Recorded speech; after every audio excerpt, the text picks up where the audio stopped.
Good afternoon, everybody. I am part of Vicky myself, so it's quite embarrassing for me to address you individually. You are my family. So with that, I start. The reason you became part of the family goes back to Mr. Mohandas Karamchand Gandhi. That's where it all started, 91 years back. And before I go into what is the best policy or listen to you talk about policies, let me again remember one tenet with which this whole thing began. There is enough for everyone's need, but not for any man's greed. That is Mr. M.K. Gandhi, not my quote, but I have started owning it as if it were mine, and I keep repeating it to great applause every time. And now it's become mine. Most of the wisdom that is passed on should become ours, and that's what we are endeavoring towards. Let me talk about Tamil Nadu. Mr. M.K. Gandhi is an international man. He spoke about the world, he spoke about India, but let me talk about Tamil Nadu. Not because this meeting is held here, but it needs attention. This particular state, which the nation is proud of, it's got nothing to do with parochial borders or chauvinism. The nation is proud of it, and we have proof of it. We are 2 in GDP. Yeah, all that is fine. The first quarter since independence was fantastic. Everybody was enthusiastic. Everybody wanted growth, including the political heads. The number of schools opened during the first quarter century. I'm leaving aside the dams built and other things. It was fantastic growth. The second quarter was not bad either. But the last quarter has been bad. Let's say last 15 years, we've been going downhill, and instead of pointing fingers at others, let's all in this room, whoever are doing business in Tamil Nadu, take it up upon ourselves to understand that this could have been caused by our complacency. So much so that you have a fiscal deficit of 45,000 crore and then an 18,000 crore, which will grow to 25,000 crores in future. We have to impede this cost on every Tamilian that's happening now. So it's time to take action. We are talking about now first aid rather than a larger service to people. We have to quickly attend to this problem. I'm here to listen to you as a party member, as a party founder. I'm here to listen to you. Instead of telling you my policies, we are working with a group in Harvard who are working on our policies, who are telling us as we keep relaying the ground level problems to them. We are trying to keep our ears as close to the ground as possible. And we are passing on our what we consider as ailments that is affecting the industries and various other things, especially the industries. We are getting good advice, but when we make policies without your participation in it, it'll just be a monologue. This has to be a dialogue between the industries and whoever's in the driving seat. Now, we are doing our best. We've adopted a few villages. We've gone and fought for causes. We've been champions of the Gram Sabha which was forgotten. We didn't invent it, but it almost had to be reintroduced to the villages, and we are the proud champions of that cause, and we would like to be your champions too. You tell us. You can even come, not because we are in the driving seat and we can make things happen by magic, but even without being there in the driving seat, we will be able to help you raise your concerns, raise our voice for your sake. And let's have this dialogue. This is not going to be a podium where I address you, say bye and leave. This has to be a continued conversation if we truly believe that Tamil Nadu has potentials and must move towards that. And that's what we are aiming to prove to you, that we will make that difference. We will raise that voice for your sake to the existing government. What's the point in all this? So tomorrow, if you put us in the driving seat, you'll know that you have a worthy person who did it in spite of not being there in power. That's the idea, that's the exercise. I could go on with the numbers and various statistics, but you know all of it.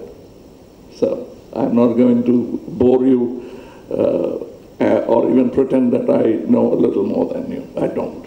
So I'm going to seek your advice, and we can quickly go into a question and answer, which is where the dialogue will begin for now. But it'll continue further for quite some time, because this malady that's facing us is not going to go away pretty soon. It'll take time, and we all have to endeavor towards it, and we'll talk. We'll begin the conversation now and see how far it takes us. Thank you. Thank you very much, sir. I think you've highlighted the issues and the reasons. I think the first question that comes to everybody's mind is, if you look at the history, Tamil Nadu has always been a very successful state for industry, for business. It has been cited as an example over the years how to get industry right. As you said, in the last few years, things have gone downhill. What we would be keen to know from your point of view is why it has gone downhill, and what are the corrections that you think will bring it back not only to the past glory, but even beyond that.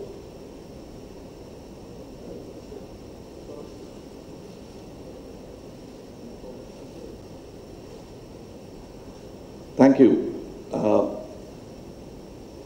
I think it's time to stop whining now because things are done. It's 15 years of a fast downhill road that we have taken. But now I think the onus is on us to really wake up and raise a voice. And criticizing the government is one form of it. You can tell them, raise your voice, but we'll have to think even further ahead than that.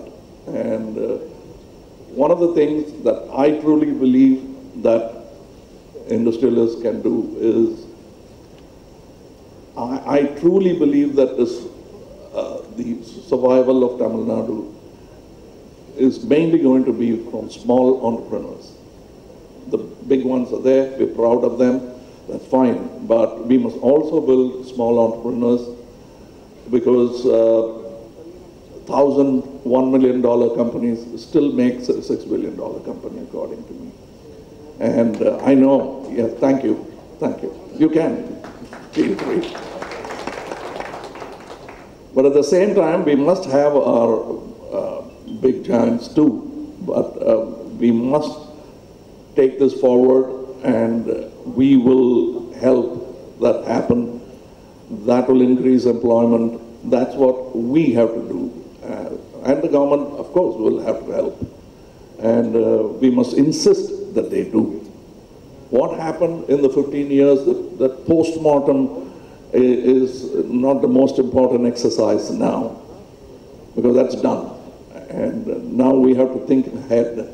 Post-mortem, everybody knows. The politicians are busy taking care of themselves and not the state. Now the time has come when we all have to pitch in, including the politicians. If they don't wisen up now, they never will. And it'll change. And for the integrity of the nation, unity of the nation, we must all get together. One vertical at a time. And this is one vertical I'm proud to address. Thank you. I think you rightly said that there is no point of doing the post-mortem of what happened in past, and actually we have to move for future and look, because only those people who look at future are more successful. So I fully endorse your view. My question is that though the past we cannot do post-mortem, it's very important that we learn from the past mistakes so that we don't repeat those mistakes.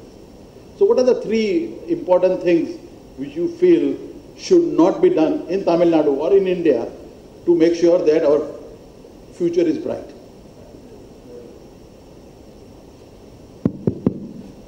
Check. There's a litany of woes that we could sell, and I could create a chorus in this room to follow me. Well, that's not what we are saying. There's so many that we could quickly list. For example, if Ficki's study shows, I think 2016, that 80% of the educated lot are not employable. That's a dire state to be in.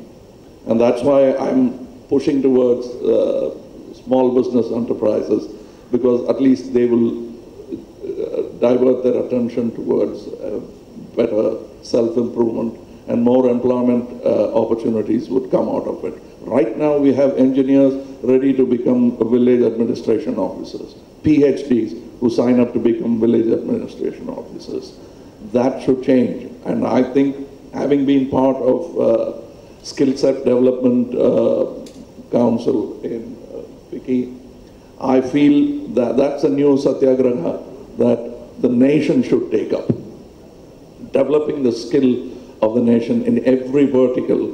I used to be the Media and Entertainment Skill Development Council chairman for a while, and we took up that responsibility with pride, and more people should come. If we develop those many skills, people will come towards us, and nations will come towards us, because we're going to have show the number by sheer mass, and if they're skilled, it's going to be an extraordinary country. It's not an easy slope to climb, but we can, we must.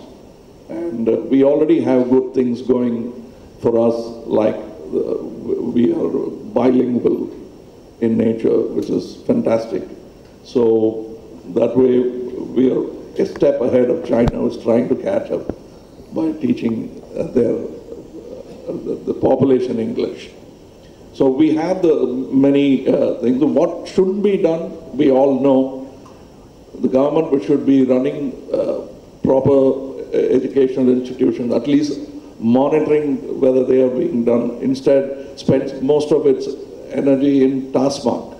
That could be done by any entrepreneur. But whereas big officers are set about to take care of a business which anybody could take care of. But there are certain responsibilities that the government will have to come forward and take it and see that discipline is maintained, be it in the industry or education. They can be strict but also helpful, and that's what they should do. Now, it's neither this nor that. It's total disregard. They've eschewed us and continued with their lives. More to say, but we'll not cry over spilt milk.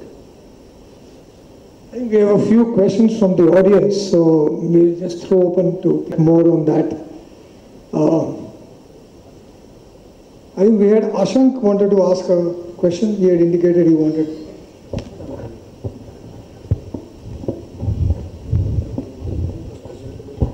I'm Ashank Desai, IT industry, Mastech. I'm far away from the state, I'm in Mumbai, but we are always confused with this issue of Kaveri water dispute, which has been brewing for how many years, I don't know.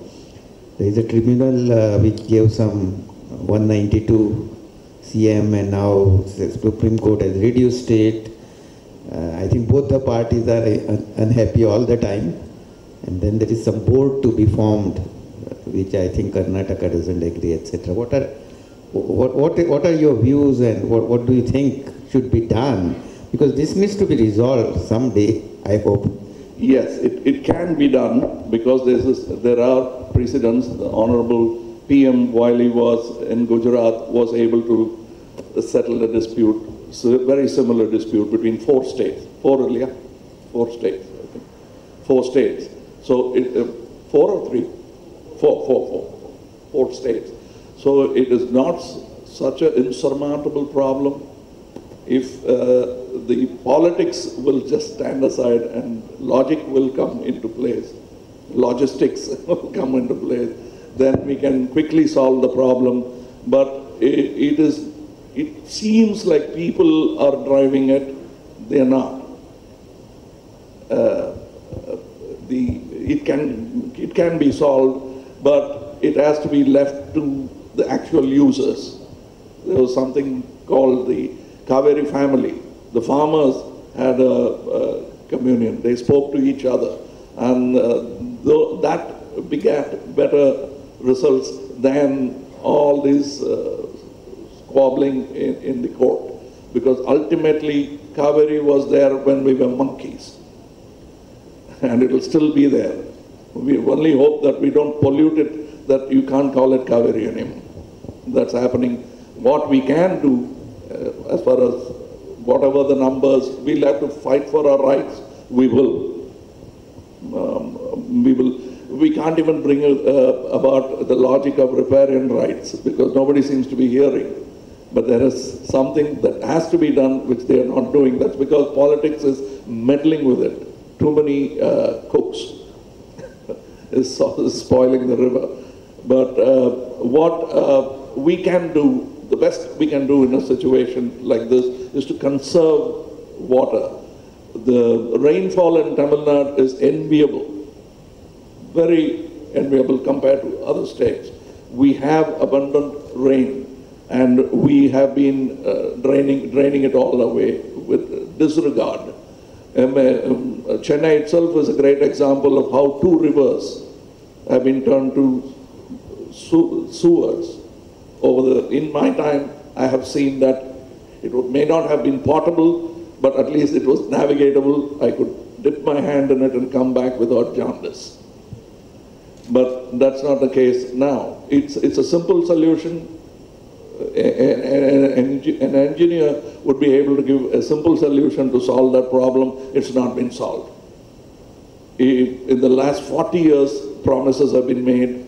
We have 2 rivers. The very reason why the British chose this as a vantage point was because of these 2 rivers and the waterways.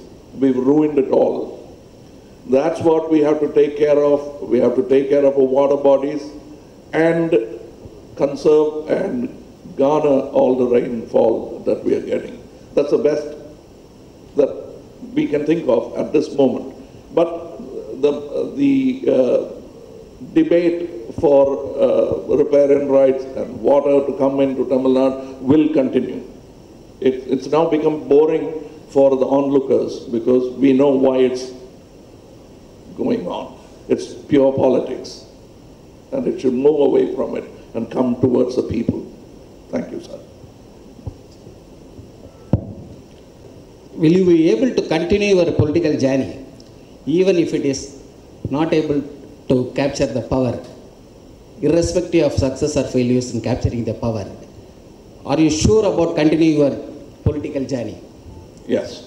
I'll tell you why I came at all in the first place. To challenge the status quo. To do away with the stagnancy. And to tell people that yes, integrity and honesty has a place in that assembly. And that is why I'm here. That is my life's work. I've done my bit as an actor. This is the rest of my life. And that's what I'd like to tell you, sir. Sir, this is Mr. Kamal, on behalf of FICCI's Tamil Nadu State Council, I am very happy that you decided to come and address us today. We are very glad to have you with us. I specifically had to request you to address both in Tamil and English because we have several of our National Executive Committee members here who are not fluent in Tamil. So for their reference as well, I made that request. Thank you. India as a country is going through a good period of growth. As our President had also mentioned earlier today, our first 60 years was slower, but the last perhaps 15 to 20 years has been faster. And in the time to come, maybe over the next 10 years, we're going to be going through an even more faster growth. So towards these three questions that has come about in my discussion with the attendees today. One is, what should governments in India do in order to be able to capture this growth? So for instance, if you look at the states, if our state in particular does not capture it, then that opportunity goes off to another state. So what should state governments do in order to be able to capture that growth? That's number one. Number two is, it's very good that you have this attention to SMEs. It's a very important focus area, but we cannot forget the large companies as well. The large companies also have a sizable presence here. Plus, there are several companies across India who are interested to come and set up here because of our good labor pool. How do we also show the way for these large companies while at the same time encouraging our SMEs? Both have to go hand in hand. And finally, labor laws. There are several states within our country, whether it's Madhya Pradesh or Rajasthan, have gone about reforming their labor policies, labor laws. And perhaps we have been still in discussions within Tamil Nadu. What are your views on labor law reforming in the course of time, and whether it's going to be progressive or are we going to continue the status quo or if it's going to be regressive? Okay, that's a long-winded question. I think, as you said, if there is a national growth, Tamil Nadu will definitely want to be part of that too, which right now we are not sure we are. We'd like to be part of it. And I told you, we are talking at, the present situation is what in the naval language is called the doldrums. So there's no wind to catch our sail, but it soon will happen, and that's what we are all working towards. And then we could discuss policies and the labor laws, but whatever laws that we bring about, once again, like when the Constitution was being done, they asked, the same old man keeps coming back into my conversation, but forgive me, I'm a fan. So they asked Gandhiji since he was also a barrister, whether he had any comments on the Constitution. He says the poorest man should benefit. If that happens in your Constitution, it's good. That's how he surmised it with a simple line, because the rest of the nuts and bolts, they were fantastic lawyers working on it. But this is something, the basic tenets of which we should take care. And when we reform the labor laws, this should be kept in mind again. And we must have big industries. When I say that, when I was trying to champion the small industries, it doesn't mean that we'll have to eschew the big ones. They must come. They must also be there, and these people should also continue their endeavor. And but all of them should work within their ethical limits and go by the law of the land and not exceed it in avarice to do better business. That goes for anywhere in the world, and we should follow that. And that's what will be our policy, to facilitate as much as possible to all businesses to grow and flourish, but it will all have to be done with concern for people, laws, and yes, if we have to readdress the labor laws, we will. We have only one question.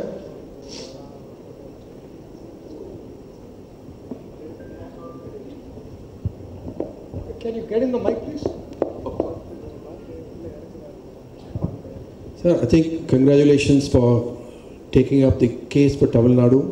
And you're starting a regional party.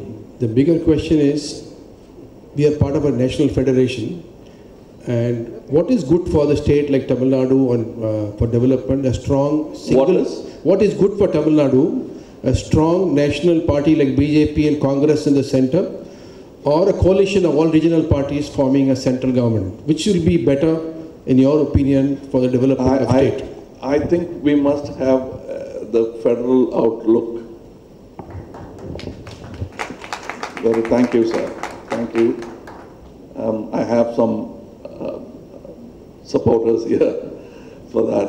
We must, and the diversity of the nation demands that, and we must have that, and that will be the best policy to pursue.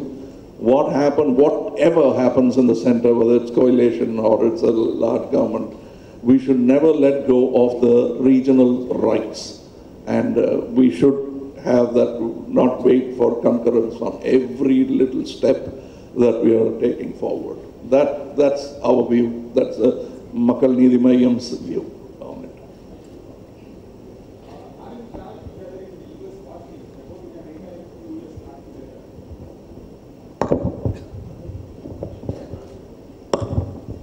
We too traveled some years back in a warship. I hope you remember that. My question, I will come to that. If you become your power source, I'm not saying a chief minister, I hope you understand. If you become your power source, what you will do first for education institutes, for industry and for public? As we have been discussing, education will have to create graduates who are employable, which means the quality will have to come up. Industry, I'm going to talk to all you people and come out with a policy. That's as simple as that. And whatever happens, as you say, whether it's power or not, we will continue to talk for the betterment of Tamil Nadu. That will continue. So, thank you very much.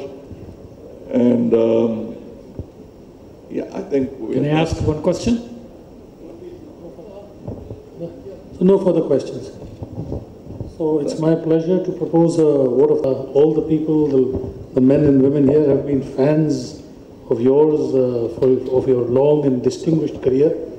And I think we've seen another facet of Mr. Kamal Hasan today, in which for his political party, at least I have not seen so much transparency and objectivity in the formation of a political party. And we wish you all the best, sir. We thank you for your involvement and your continued involvement with Vicky, and we will always be there to seek guidance from you. You've been instrumental in Vicky Frames, and we thank you for your presence here, and we look forward to more such interactions in the future. Thank you very much, sir.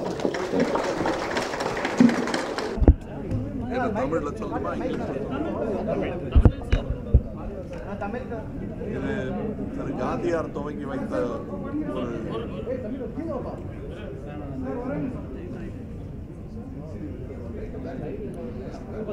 பேசலாங்களா?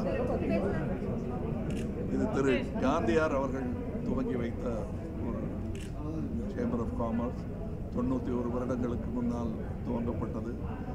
சிறந்த ஒரு காரணத்திற்காக துவங்கப்பட்ட இந்த ஒரு அமைப்பில் நான் பல ஆண்டுகளாக பங்கு பெற்று வருகிறேன். இன்று மீண்டும் அதுவும் சென்னையில் நடக்கும் அவர்களின் விழாவில் வந்து பங்கு கொள்வதும் அவர்களுடன் இங்கே இருக்கும் தொழிலதிபர்களுடன் கலந்துரையாடுவதையும் அவர்கள் கேள்விகளுக்கு பதில் சொல்வதையும் என் கருத்தை அவர்களுக்கு சொல்வதையும் பெருமையாக கருதுகிறேன். சிறந்த ஒரு பாடமாக எனக்கு இந்த உரையாடல் அமைந்தது. நன்றி, வணக்கம். இந்த காலா படத்தில் உள்ள பாடல்கள் இது அந்த மாதிரி